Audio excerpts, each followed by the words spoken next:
절씩 같이 읽도록 하겠습니다. 안식일이 지남에 막달라 마리아와 야곱의 어머니 마리아와 또 살로메가 가서 예수께 바르기 위하여 향품을 사다 두었다. 안식 첫날 교회로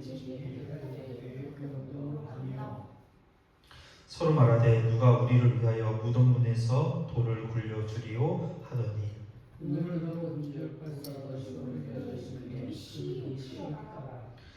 무덤에 들어가서 흰옷을 입은 한 청년이 우편에 앉은 것을 보고 놀라매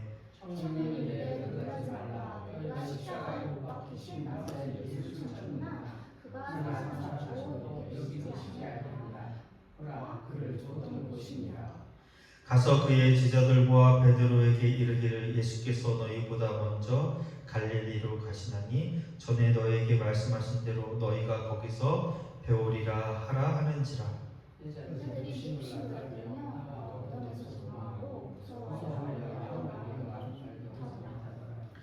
예수께서 안식 후 첫날 이른 아침에 살아나신 후 전에 7 귀신을 쫓아내어 주신 막달라 마리아에게 먼저 보이시니 마리아가 가서 예수와 함께하던 사람들이 슬퍼하며 울고 있는 중에 이를 알고 그들은 예수께서 살아나셨다는 것과 마리아에게 보이셨다는 것을 듣고도 믿지 아니하니라.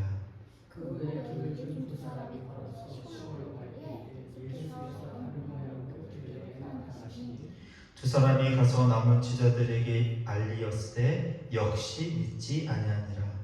그들이 알았던 자가 음식을 먹을 때에 예수께서 저에게 나타나사 그들의 믿음 없는 것과 마음이 완악한 것을 고치시니 이는 자기가 살아난 것을 본 자들의 말을 믿지 아니함일러라.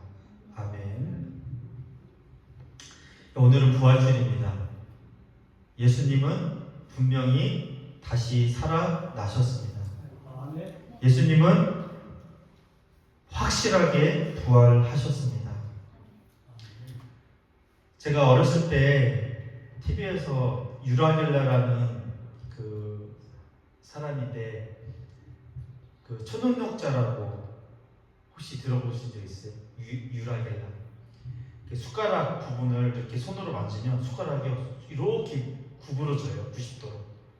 그래서 다들 숟가락 가져와서 집에서 막 사람들이 그렇게 한 적이 있었는데 이 사람이 전 세계를 다니면서 이렇게 그 자신이 초능력이 있다는, 그러니까 마술은 많이 있지만 TV 앞에서 진짜 이 숟가락을 가져와서 그 숟가락을 이렇게 막 문지르서 숟가락이 구부러지고 심지어는 진행자가 다른 곳에서 그림을 그리거든요. 자기는 독심술이 있으니까 그 그림과 비슷하게 그릴 수 있다라고. 그래서 뭐 그 그림을 비슷하게 또 그려내기도 하고, 심지어는 나침반을 가만히 있는 나침반 바늘이 막 움직이고 얘가 그 사람 옆에 있으면 막 이런 것들이 TV에 나온 적이 있었거든요. 근데 왜 이 사람이 이렇게 권위가 있고 초능력자라고 알려져 있었냐면 옛날에 그 CIA에서 이 사람을 초능력자라고 그렇게 평가할 만하다라는 보고를 했었대요. 심지어는 스탠포드 대학에서 이 사람은 정말 특이하게 다른 사람과는 달리 초능력이 있다라는 그런 뭐 한번 연구 리서치할 가치가 있다 이런 식으로 발표를 한 거거든요. 그러니까 CIA도 그렇고 유명한 대학교에서 그렇게 이야기하니까 이 사람이 정말 초능력자다라는 그런 소문이 나고, 심지어 전 세계를 다니면서 TV 앞에서 이런 모습을 보이고 엄청난 돈을 벌어들였거든요. 근데 어떤 사람이 이 사람에게 재판을 걸었어요. 재판을 걸었는데 법정에서 그걸 증명해내지 못한 거예요. 그래서 결국은 자신이 사실은 마술을 한 거다 이렇게 이야기를 했거든요. 그래서 결국은 그 사람 하나의 마술사에 지나지 않는데 어떻게 막 그렇게 포장이 되고 하면서 엄청난 그 센세이션을 일으킨 적이 있었어요. 그때 70년대, 80년대 엄청나게 뭐 일본부터 해서 이 유라겔라는 사람이 유명세를 떨쳤습니다.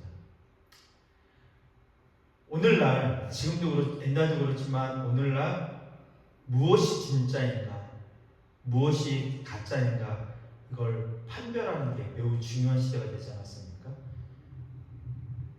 동남아나 중국에 가면 짝퉁 시장이 엄청 많잖아요. 이 짝퉁도 싼 가격에 명품을 치장하고 싶어서 그렇게 하잖아요. 심지어는 전문가도 헷갈릴 정도로 그렇게 아주 정교하게 만들어내잖아요. 시계뿐만 아니라 가방도. 그래서 그 진짜 감별사, 감정사들이 그것들을 직접 감별하고, 오늘날 우리 이재명 대통령이 가짜 뉴스 퍼뜨리는 자들 가만 안 두겠다고 막 그렇게 엄포를 놨잖아요. 왜냐하면 가짜 뉴스, 잘못된 정보가 사람들의 마음뿐만 아니라 여러 가지 문제를 야기하니까 오늘 이 팩트 체크, 이 검증이 매우 중요한 시대가 되었습니다. 과거나 오늘날에도 여전히 예수님의 부활에 대해서 의심하고, 과연 사람이 다시 살아날 수 있느냐, 말도 안 된다라고 말하는 일들이 교회 안에서도 있을 뿐만 아니라 세상 사람들은 여전히 그렇게 말을 하고 있는 거죠. 근데 당연한 것 같아요. 왜냐하면 오늘 본문 말씀을 보면 그런 것 같아요. 왜냐하면 오늘 말씀에 여러 가지 그 부활의 사건들이 나타나는데, 오늘 처음에 보면 누가 나오냐면, 안식일이 지남에 막달라 마리아와 야고보의 어머니 마리아와 또 살로메가 예수님의 무덤을 찾아가는 장면이 나오거든요. 여러분, 예수님께서 십자가에 달리시던 그 밤에, 그날에 제자들은 다 도망갔어요. 수많은 제자들, 예수님을 따라다녔던 무리들은요, 그 모습을 보고 다 숨어버리고 도망갔단 말이에요. 그래서 십자가에 죽으시고 안식 후 첫날이 되었는데, 그 안식 그날 이 세 여인이 예수님께 향품을 바르기 위해서 찾아간 거예요. 여러분, 로마 군사들이 그 무덤가를 지키고 있고, 제자들이나 그를 따르는 무리들이 그 시체를 훔쳐가지 못하도록 아주 견고하게 지키고 있었거든요. 근데 이 여인들은 예수님에 대한 사모함이 얼마나 컸으며, 예수님을 얼마나 간절히 사모했으면 그 향품을 바르기 위해서 그 무덤가를 찾아간 거죠. 그러면서 걱정한 거죠. 왜냐하면 땅에 묻은 게 아니고 당시에는 토굴이었잖아요. 저기 그 굴이었잖아요. 그 벽에다가 시체를 안치했으니까 그 큰 돌을 누가 옮겨주라 이런 걱정을 하고 딱 갔는데, 무덤의 입구에 있는 큰 돌이 옮겨져 있을 뿐만 아니라 예수님이 사라진 거죠. 한 청년, 천사가 나타나서 뭐라고 말합니까? 놀라지 말라. 십자가에 못 박히신 나사렛 예수를 찾는구나. 그가 살아나셨고 여기 계시지 아니하니라. 보라, 그를 두른 수건이 여기 있다. 있던 곳이다. 야, 여기 봐봐. 이렇게 말해요. 세 여인이 깜짝 놀라죠. 그러면서 야, 너희보다 먼저 갈릴리로 가신다. 제자들보다 먼저 갈릴리로 가실 거니까 너 제자들에게 가서 이 소식을 전해라 라고 이야기를 해요. 이 세인이, 여러분, 다른 제자들은 다 도망갔잖아요. 예수님 무덤가 근처도 오지들 않았어요. 이 세 여인은 특별히 예수님을 그나마 너무나 사랑하고 아끼던 사람이었어요. 엄청난 용기를 가지고 온 사람들이거든요. 어쩌면 자신에게 엄청난 피해, 그게 있을지도 모르는데 그걸 뛰어넘는 용기와 사랑을 가지고 예수님을 온 거죠. 그 무서움과 공포를 이기고 예수님 앞에 온 사람들이니까, 그 무덤가에 온 사람들이니까 엄청난 사람들이에요. 그런데 예수님의 시신이 보이지 않고 무덤이 열려 있어서 천사가 알려줬음에도 불구하고 아무 말도 못해요. 너무 놀라서.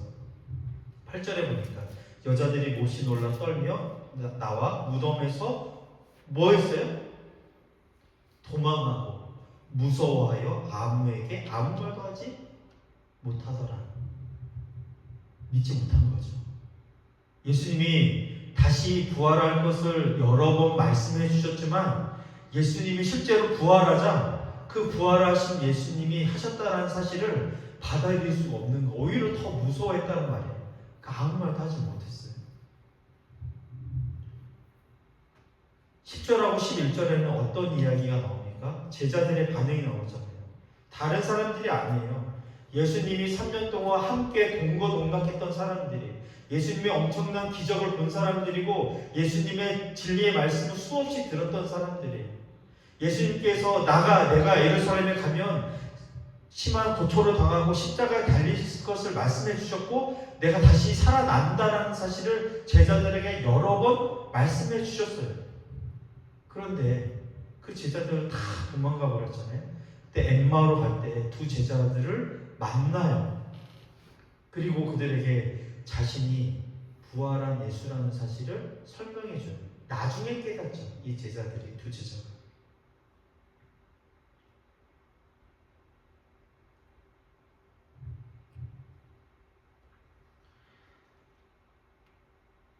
(12절에) 한 13절에 두 사람이 가서 남은 제자들에게 알리었을 때 어떻게 됐습니까? 역시 믿지 아니하니라. 14절에는요, 예수님이 직접 나머지 제자들에게 찾아오셔서 하는 말이 무엇이냐면, 그 후에 14절에 제자가 음식 먹을 때 예수께서 그들에게 나타나사 그들의 믿음 없는 것과 마음이 완악한 것을 꾸짖으시면서 이는 자기가 살아난 것을 본 자들의 말을 믿지 아니함이라.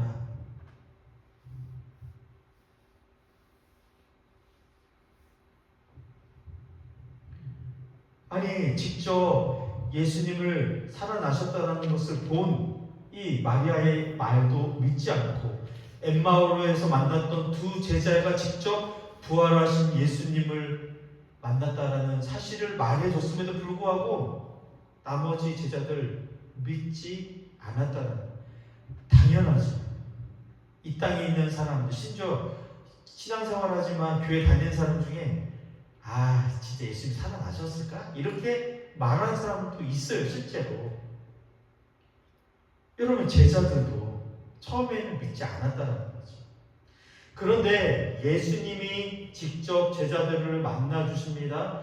완전한 부활체의 몸으로, 부활하신 몸이 어떤 몸인지를 그들에게 보이시고 직접 그들과 이야기하시고 알려주시죠.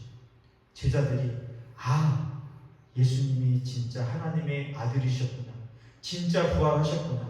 그 다음부터 인생이 완전 뒤집어지잖아요. 여러분, 부활하신 예수님이 제자들에게 해주신 일이, 첫 번째가 해주신 일이 무엇입니까? 성령을 부어주시잖아요. 성령을.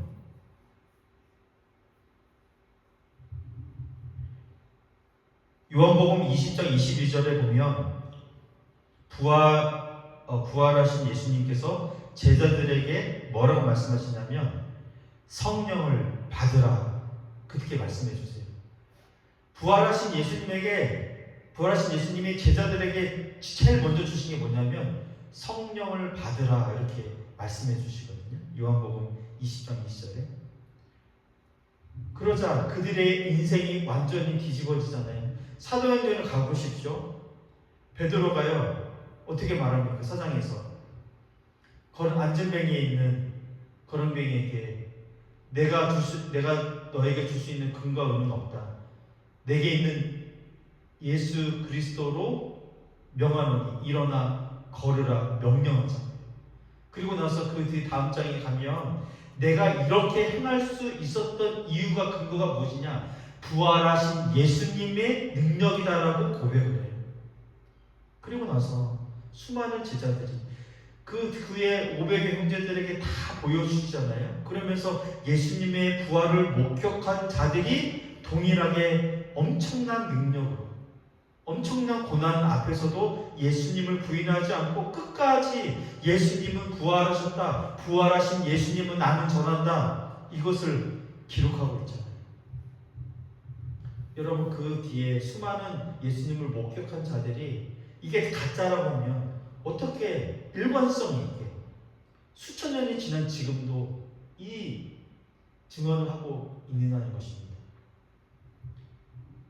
더 나아가서 우리가 예수 그리스도를 영접하고 내 안에 성령이 계시기 때문에 예수님이 부활하셨다는 사실을 내가 직접 손으로 만져보지 못하고 직접 눈으로 보지 못했지만 바울 사도처럼 만삭되지 못한 나에게도 예수님이 보이셨다라고 고백했던 것처럼 예수님이 부활하셨다는 것을 우리도 동일하게 고백하는 거죠. 진짜 부활하신 예수님이라는 사실을 부정하지 못하는 거죠. 만약에 예수님이 부활하지 않으셨다면 지금 드리는 예배도 다 쓸모없는 거죠. 나가서 예수님을 전하는 것도 다 바보 같은 짓이죠. 그러기에 예수님이 부활은 확실합니다. 그리고 지금도 이 부활하신 예수님이 우리와 함께 하실 뿐만 아니라 성령께서 내 안에 끊임없이 그 부활하신 예수님을 증언하도록 우리에게 그렇게 격려하시고 힘을 주신다는 것이죠. 오늘 부활주일인데요. 이 부활주일만 예수님의 부활을 우리가 경험하고 기억하고 기념하는 게 아니라 사실은 우리 기독교는 부활이 핵심이고 아주 진리입니다. 부활 없으면 아무것도 아니에요. 예수님의 십자가와 부활이 완성이에요. 그러기에 우리에게도 부활의 소망, 완전한 생명이 주어진 것처럼 사실은 우리의 삶이 날마다 부활의 삶이 되는 거죠. 예수님이 부활하신 것처럼 우리도 날마다 우리가 부활한다는 사실을 기억하고 우리가 어떻게 살아야 되는가. 바로 예수님이 부활하신 것처럼 나도 부활한다는 이 사실을 기억하면서 더욱 주님과 친밀하게, 더욱 주님을 간절하게 사모하고 사랑하는 저와 여러분들이 되기를 주님의 이름으로 축원드립니다. 이어서 우리 성찬 예식을 거행하도록 하겠습니다.